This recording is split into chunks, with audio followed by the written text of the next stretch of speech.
देखी बाबू, कौन बहिन बाबा भोलेनाथ शिव गुरु का पूजा बड़ा लगन से करत हैं और हाथ जोड़ के सोमवार के दिन भगवान भोलेनाथ के मंदिर में जाके श्रद्धा से पूजा करत बानी और अपने दिल का उद्गार सुनावत बानी। कैसे?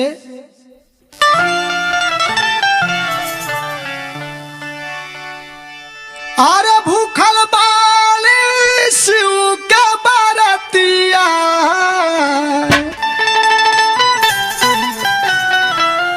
अरे दिन बा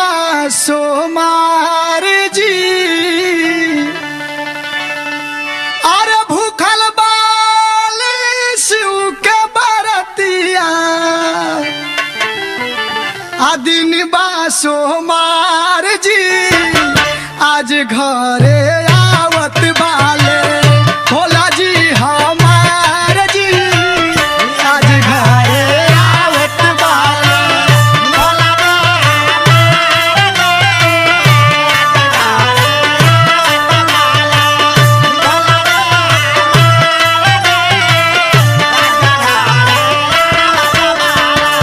अरे भूखल बाली शिव के बरतिया, भूखल बाली शिव के बरतिया, दिन बा सोमवार जी, आज घरे आवत बाले आ भोला जी हमार जी, आज घरे आवत बाले भोला जी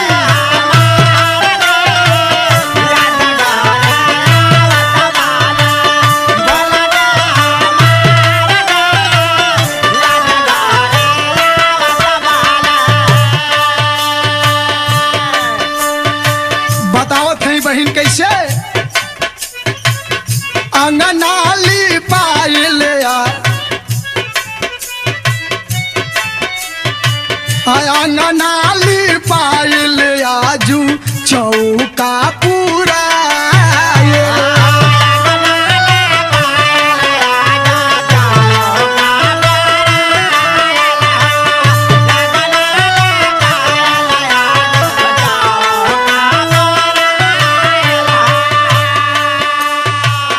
भक्त लोग के घरे घरे नेवता भेजा,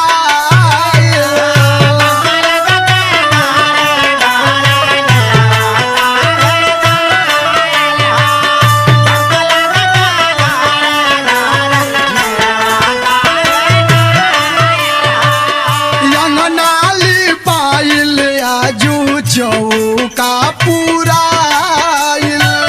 शिष्या लोग के घरे घरे नेवता भेजाइल, भोरही से 56 भोगवा, भोरही से 56 भोगवा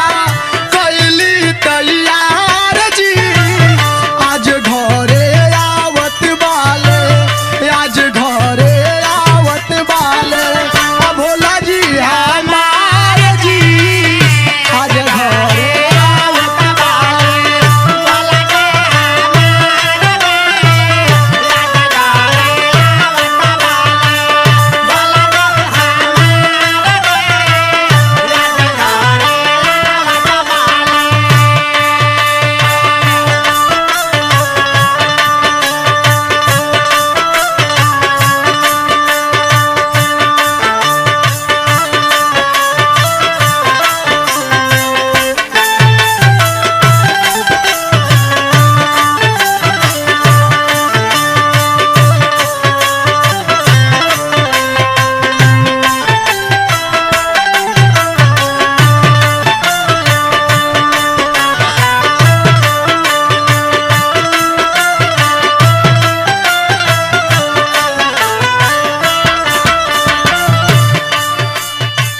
ए बाबू,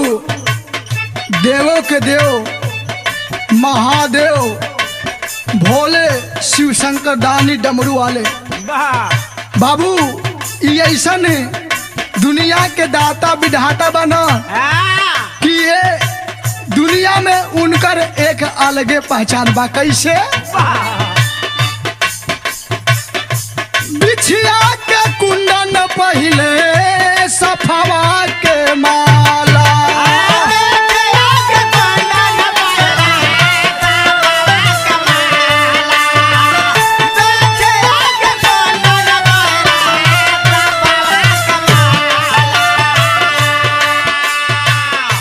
मथवा पर हरदम जे करे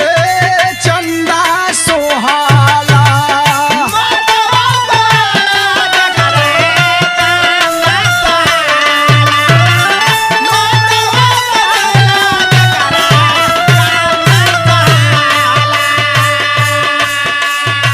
अरे जटवा में गंगा मैया जटवा में गंगा मैया बैल के सवार जी जटवा में गंगा मैया बैल के सवार जी आज घरे आवत बाले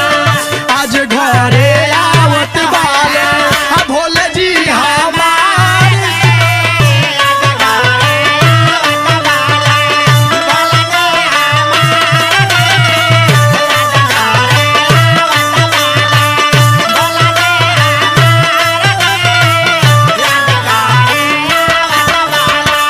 अरे भूखल बाली शिव के बरतिया भूखल बाली शिव के बरतिया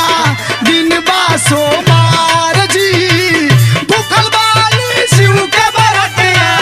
दिन बा सोमार जी आज घरे आवत बाले आज घरे आवत बाले भोला जी हमार जी आज घरे आवत बाले भोला जी हमार जी आज घरे आवत बाले भोला जी हमार जी आज घरे आवत बाले। अगर आपको ये गाना पसंद आए तो आप हमारे चैनल को सब्सक्राइब एवं लाइक जरूर करें।